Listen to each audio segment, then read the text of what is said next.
갈라디아서 마지막 강의 시간입니다.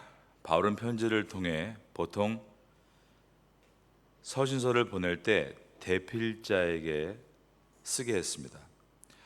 로마서의 경우 바울의 제자 중에 더디오라는 사람이 기록을 했습니다. 그래서 로마서의 마지막 장인 16장에 보면 더디오가 로마에 문안하는 문장이 들어 있습니다. 로마서 16장 22절에 이 편지를 기록하는 나 더디오도라고 되어 있습니다. 주 안에서 너에게 문안하노라. 대필자가 필자의 말을 받아 적는 것은 그 당시 헬라 문화의 일반적인 관습이었습니다. 그리고 마지막 문장은 필자가 직접 쓰게 되는데 갈라디아서에서는 6장 11절부터가 사도 바울이 직접 쓴 부분입니다. 오늘 본문의 첫 절인 갈라디아서 6장 11절을 보겠습니다. 내 손으로 너희에게 이렇게 큰 글자로 쓴 것을 보라. 사도 바울은 6장 11절부터 친필로 쓰면서 큰 글자로 적은 것입니다. 그 이유에 대해서 사도 바울이 눈에 대한 질병 때문이었다 이렇게 추측합니다. 그런데 사도 바울은 자신이 아프다는 것을 알아달라고 큰 글자로 적고 있는 것은 아니었습니다. 마지막으로 다시 한번 강조하기 위해서 큰 글자로 적은 것입니다. 그 내용은 이미 갈라디아서 전체에서 말한 것으로서 다른 복음에 빠지지 말고 바른 복음을 붙들라라는 것이었습니다. 12절입니다. 물은 육체의 모양을 내려 하는 자들이 억지로 너희에게 할례를 받게 함은 그들이 그리스도의 십자가로 말미암아 박해를 면하려 함뿐이라. 무릇 육체의 모양을 내려 하는 자들, 즉 이것은 할례를 행한다는 뜻인데요. 예수 그리스도의 복음으로 구원을 받는 것은 충분하지 않다. 할례를 받아야만 확실한 구원을 받을 수 있다라고 주장하는 유대주의자들의 다른 복음을 경계하라라는 것입니다. 그러면서 그들이 왜 그토록 할례를 강조하는가에 대해서 바울이 설명합니다. 그것은 그들이 십자가로 인해서 박해받는 것을 두려워하기 때문이다라고 했습니다. 오순절에 예루살렘 안에 마가의 다락방에서 120명이 기도할 때 성령께서 임하셨고 최초의 교회가 탄생했습니다. 많은 유대인들이 예수님을 믿고 구원을 얻은 것이죠. 그러자 교회 밖에 있는 유대인들이 교회 안에 있는 유대인들을 핍박하기를 시작했습니다.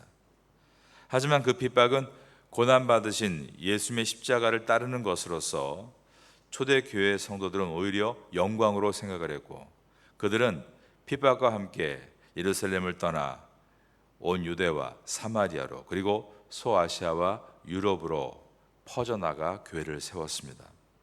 그런데 교회 안에 있는 어떤 유대인들은 그 박해를 다시 받고 싶지 않았다는 것입니다. 그래서 유대인들과 원만한 관계를 유지하기 위해서 예수님의 십자가도 믿고 할례도 행해야 한다는 주장을 하게 되었습니다. 그러나 성도가 예수 그리스도의 십자가를 믿는다는 것은 할례라는 어떠한 예식을 행하는 것이 아닙니다. 어떤 예식, 그러니까 내가 예수님 믿습니다. 그 예식을 치르면 예수님의 제자가 되고 하나님의 자녀가 된다. 그런 의미가 아닙니다. 십자가는 인간의 모든 노력과 행위 끝에서 구원이 없다는 것을 깨닫게 될 때 오직 하나님의 행위와 그분의 은혜로 구원이 주어지는 것임을 깨닫는 것이 바로 십자가입니다. 그래서 십자가를 믿는다는 것은 구원은 결코 인간에서 나올 수 있는 것이 아니고 오직 하나님께서 주시는 것임을 고백하는 행위가 십자가를 믿는 것입니다. 그런데 구원을 더 확실하게 얻기 위해서 할례를 받는다는 것은 구원이 오직 하나님께로부터 주어지는 것이다. 이것을 부정하는 일입니다. 십자가를 믿는다는 것은 한 예식을 치르는 것 정도만 여기는 것이 아니라 십자가를 믿는다는 것은 내 인생의 새로운 시작인데 그것을 할례를 행하듯 하나의 예식이고 그 예식으로 부족하니 나는 할례도 행하고 구약의 율법도 지켜야 구원을 받는다. 이러한 가르침은 복음과 조금 떨어진 가르침이 아니라 복음이 아닌 가르침인 것입니다. 교회를 다니는 사람들이 세례를 받습니다. 그런데 세례를 받는 사람들 중에 세례를 받은 다음에도 내가 구원받았다 확신이 없는 사람들이 의외로 많다는 것입니다. 세례를 받은 사람들이 교회를 떠나 아예 하나님과 등을 돌리고 사는 사람들이 있습니다. 그러므로 중요한 것은 세례를 받는 것이 아닙니다. 예수 그리스도가 누구신지를 내가 알고 구원은 예수님의 십자가가 없이는 결코 이루어질 수 없다는 것을 알고 진심으로 예수님을 나의 구원자로 영접하는 것, 그것이 중요합니다. 그리고 나서 세례를 받는 것이죠. 그 세례는 어떤 의미입니까? 내가 하나님께 이미 드린 고백을 모든 사람 앞에서 커밍아웃 하는 것입니다. 저는 이제 예수님을 믿습니다. 그분을 위해 살겠습니다. 고백하는 것이 세례를 받는 행위이지 세례를 받았기 때문에 구원을 받는 것은 아닌 것입니다. 우리가 예수님의 복음을 잘 모르고 막연하게 구원을 받는다고 하니까 그럼 세례 받아보지 뭐. 그 당시에 구원을 확실하게 받는다고 하니까 그러면 할례를 받아보지 뭐, 이거와 다를 바가 없다는 것입니다.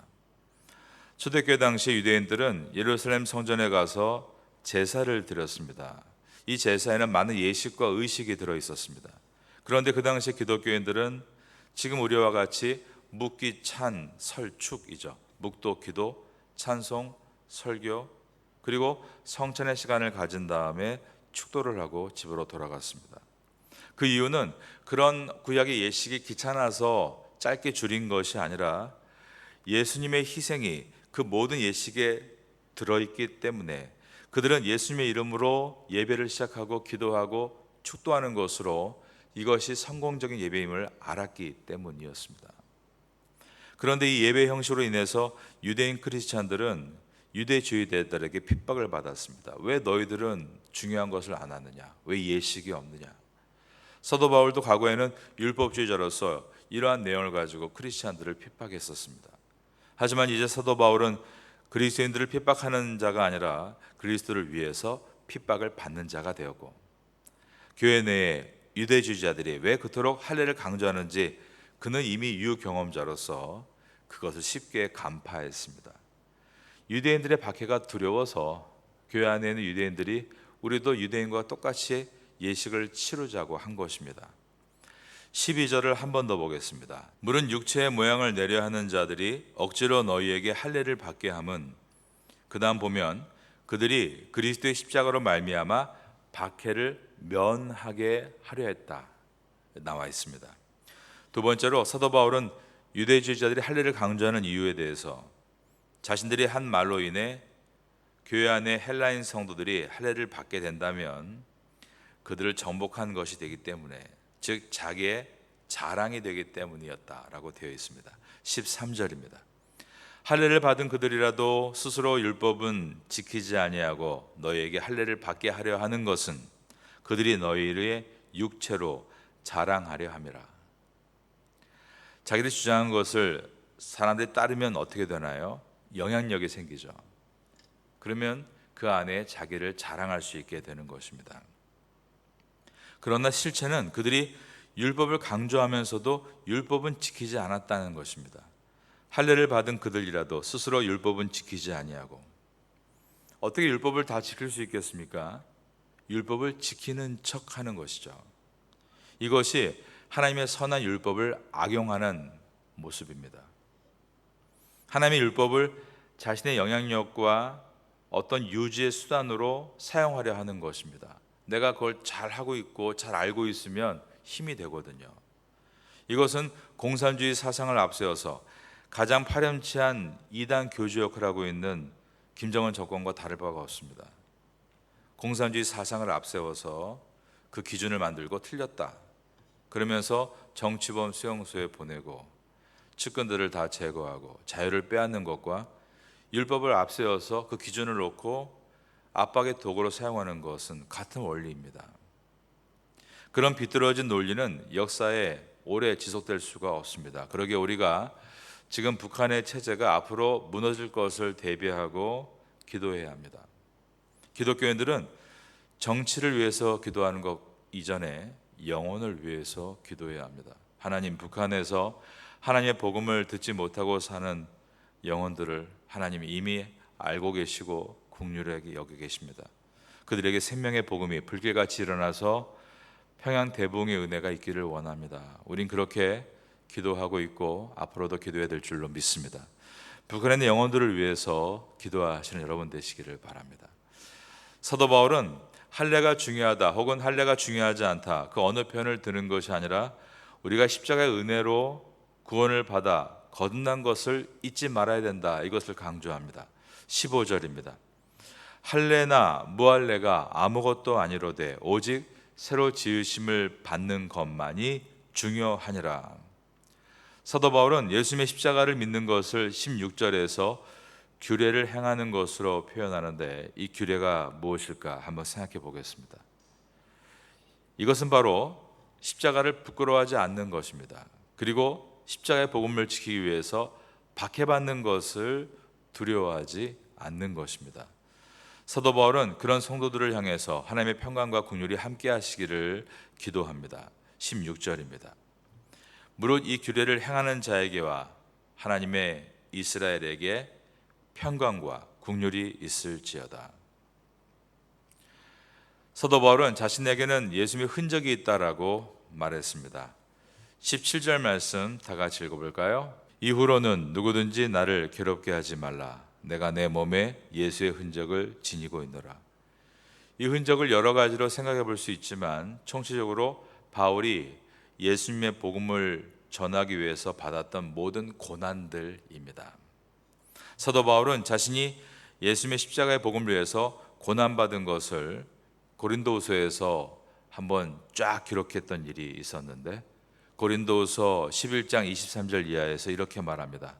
내가 옥에 갇히기도 했고 매도 수없이 맞았고 여러 번 죽을 뻔하였으니 유대인들에게 40에서 하나 감한매를 5번 맞았으며 3번 태장으로 맞고 1번 돌로 맞고 3번 파선하고 일주야를 깊은 바다에서 지냈으며 여러 번 여행하면서 강의 위험과 강도의 위험과 동족의 위험과 이방인의 위험과 시내의 위험과 광야의 위험과 바다의 위험과 거짓 형제 중에 위험을 당하고 또 수고하며 애쓰고 여러 번 자지 못하고 줄이며 목마르고 여러 번 굶고 춥고 헐벗었노라.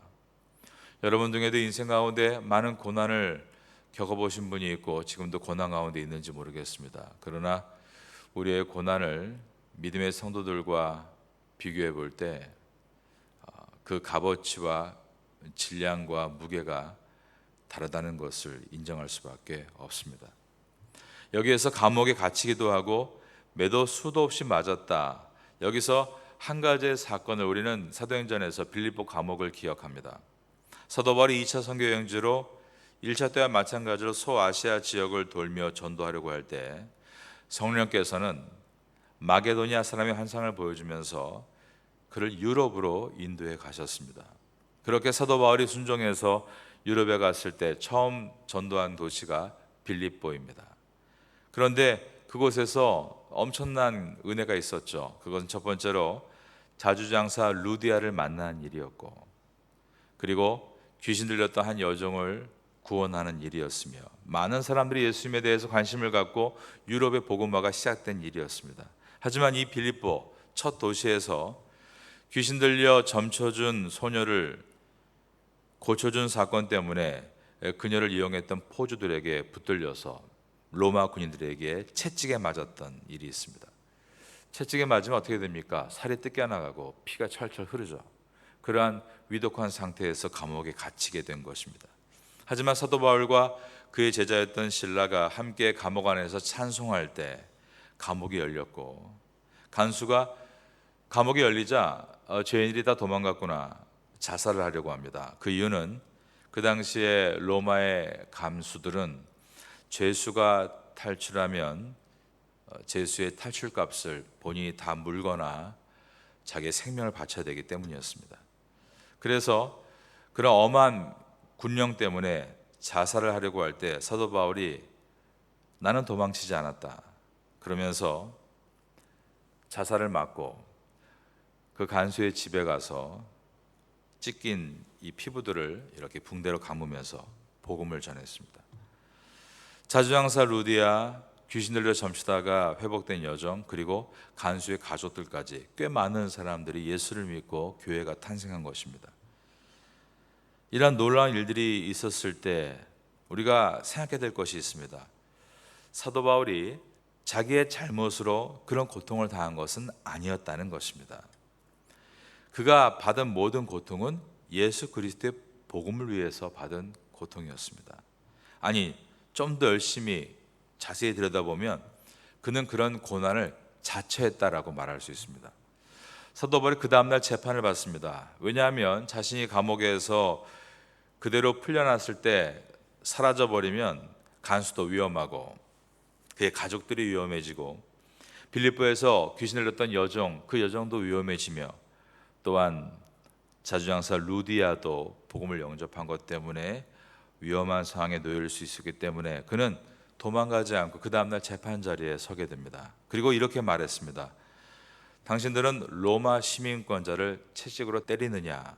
굉장히 중요한 질문을 한 것입니다. 왜냐하면 로마 시민권자는 채찍에 맞을 의무가 없었기 때문입니다. 빌립보의 모든 사람들이 두려워합니다. 자기들은 로마 시민권자가 아니고 거기에 유지들은 돈으로 로마 시민권자를 샀는데 바울은 오리지널 로마 시민권자였기 때문입니다. 그러면 우리가 여기서 질문하게 됩니다. 바울은 분명히 내가 로마 시민권자라고 했다면 어제 밤에 그렇게 매를 맞고 감옥에 갇힐 이유가 없습니다. 왜 그랬을까?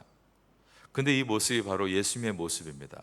예수님은 하나님 아버지의 뜻을 이루시기 위해서 자신의 신적 권능을 십자가에서 다 가리셨습니다. 끝까지 십자가에 달리셨습니다. 이것을 한 신학자가 이렇게 말합니다. 예수님은 그의 공생애 중에 가장 어려운 일이 주님의 능력을 드러내시지 않는 것이었다. 십자가에서 충분히 내려올 수 있는 그 능력을 그분이 절제하는 것은 가장 어려운 일이었다는 것입니다. 사도 바울도 그 두려운 채찍을 분명 피하고 싶었을 것입니다. 하지만 그는 그런 상황이 하나님께서 이 빌립보 도시를 향한 계획인 것을 알았고, 그래서 하나님이 나를 사용하시는 것이다 하고 생각했다는 것입니다. 여러분, 우리가 고통을 당할 때 내가 잘못하고 내가 잘못 선택했고 내가 과거에 했던 일 때문에 고통을 당하는 그 고통은 하나님이 나에게 주시는 고통이라고 말할 수 없다라는 것을 생각해야 됩니다. 우리는 살면서 여러 가지 고통을 당합니다. 내가 한 말 실수 때문에 고통이 돌아오고, 내가 한 행동 때문에 사람에게 미움으로 돌아오며, 내가 했던 어떠한 결정 때문에 어떠한 나쁜 결과가 돌아오는 것이지 그 모든 것이 하나님이 나에게 주시는 고통이다라고 말할 수는 없습니다. 그런데 인생을 살다 보면 정말로 선택의 순간이 옵니다. 아, 내가 지금 이 양보하는 것은 나에게 큰 손해가 될 텐데, 그러나 하나님께서 복음을 위해 나를 쓰신다면 주님, 제가 믿고 따르겠습니다. 그럴 때입니다. 하나님은 놀라운 열매를 준비하시고 우리를 사용하신다는 것입니다. 바울이 빌립보라는 로마의 첫 도시에서 이렇게 엄청난 열매를 맺을 줄 누가 알았겠습니까? 그러나 바울은 하나님의 사인을 믿고 끝까지 그 고난을 감수했을 때 이러한 열매를 얻어낼 수가 있었습니다. 그러니 사도 바울이 가진 예수님의 흔적, 자기 욕심을 위해 살다가 넘어지고 찢긴 상처가 아니라 예수 그리스도의 복음을 위해 살다가 생긴 영광의 상처들, 그 상처들을 바울은 이렇게 자신 있게 말할 수 있습니다. 6장 17절을 다시 봅니다. 이후로는 누구든지 나를 괴롭게 하지 말라. 내가 내 몸에 예수의 흔적을 가지고 있노라. 사도 바울이 지금 나를 괴롭게 하지 말아주세요, 이 말은 난 이제 더 이상 고통 안 받겠습니다, 그런 말이 아닙니다. 여기서 이 내용은 문맥으로 볼 때 갈라디아 교인들이 박해가 두렵다고 유대주의자들이 말하는 것에 넘어가서 할례를 행하는 일들, 나는 더 이상 그런 것을 지켜보고 싶지 않습니다. 나에게 그런 것을 보여주지 말아 주십시오라는 부탁입니다. 이 말은 여러분들 박해를 두려워하지 마시고 그 박해를 통해 얻은 상처를 오히려 영광의 상처, 예수님의 성은이라고 하죠. 스티그마라고 여러분 생각하십시오. 그러면서 그렇게 그 길을 가지 말고 옳은 길을 돌아오라라고 하며 나는 내 몸에 예수의 흔적을 가지고 있습니다. 믿음의 선배로서 권면하고 있는 것입니다. 초대교회는 약 300년 가까이 박해를 받았죠. 주 313년에 로마의 콘스탄티누스 황제가 기독교를 믿도록 허용한 때까지 말입니다. 이제 로마 전역에 기독교를 자유롭게 믿게 되었을 때 주 325년 5월 20일은 각자에 흩어져 있던 교회의 대표들이 한자리에 모이는 날이었습니다. 우리가 알고 있는 유명한 니케아 회의입니다. 그런데 그 교회 대표들과 목사님들이 한자리에 모여 보니까 어떤 분은 손이 없었고 어떤 분은 발이 잘려 있었으며 어떤 사람은 혀가 뽑혀 있는 분도 있었습니다.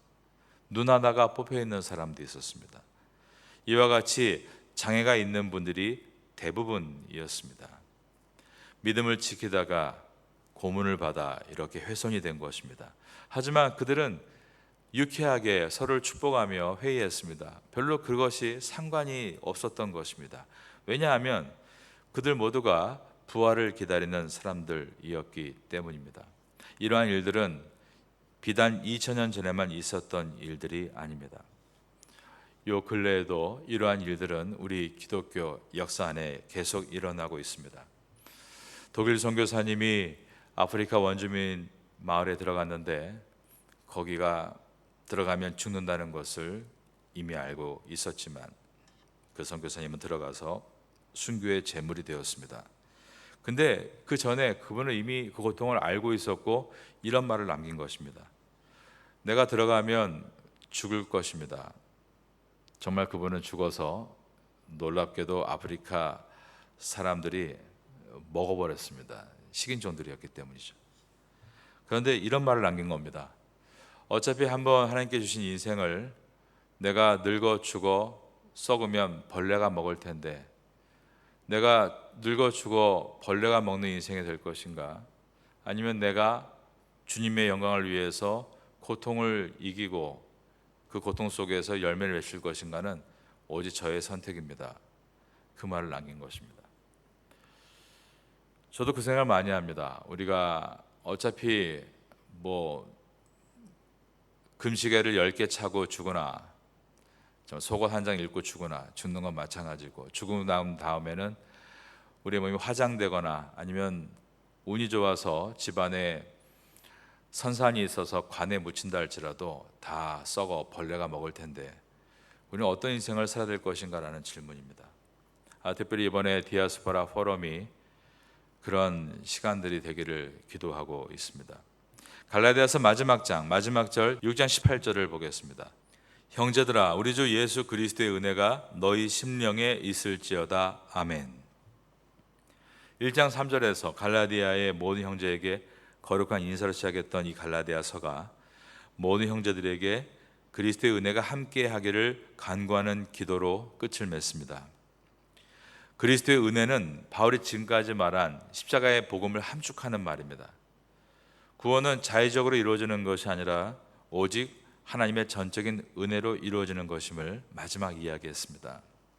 특별히 너희 심령에 있을지어다 라고 한 것은 외형적인 모양을 추구하는 율법주의자들의 주장에 동요되지 말고 하나님의 십자가의 은혜를 그 심령 안에 품고 살아가라 라는 권면입니다.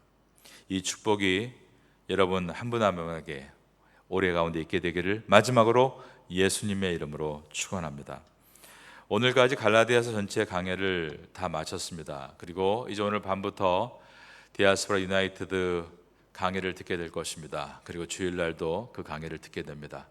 그리고 나서 이제 월요일과 화요일날 이틀 동안 시편을 마무리하고 저희 교회는 수요일부터 이제 룻기를 하게 되는데 룻기가 짧지만 굉장히 중요한 말씀이기 때문에 다음 주 수요일부터 룻기 우선 서두에 대해서 강해를 하고 목요일부터는 룻기 1장부터 들어갑니다.